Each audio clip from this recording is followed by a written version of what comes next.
పచ్చి బొప్పస్కాయ దుక్కి కోడి కర్రీ, పచ్చి బొప్పస్కాయ వేసి చేస్తే చాలా మంచిది. అసలు ఈ రెండు చాలా శక్తివంతమైన ఫుడ్. దీని కాంబినేషను రాగి సంగటి ముద్దండి.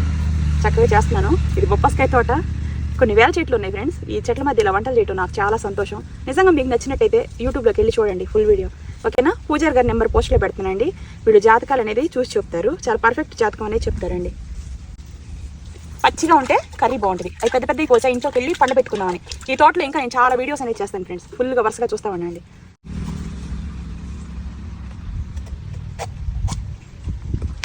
చూసారా, మంచిదండి బొప్పాస్కాయ తింటే. బొప్పాస్కాయలో ఉండే క్యాలరీస్ ఇందులో ఉండవు, అంత ఎక్కువ క్యాలరీస్ ఉంటాయి. రాగి సంగటి అది ఎంత ఆరోగ్యానికి మంచిదో. దుక్కి పొడి ఫస్ట్ ఉడకబెట్టుకోవాలి, పసుపు సాల్ట్ వేసేసుకుని. పీస్ వాసన పోయింది, ఇది ఉడకటానికి చాలా టైం పట్టింది, అందుకని ఫస్ట్ ఉడికించుకోండి. సాల్ట్ పసుపు వేసాను. ఇవ్వండి, ఇంకా పక్కన మసాలాకి అంతా ప్రిపేర్ చేసుకున్నాను.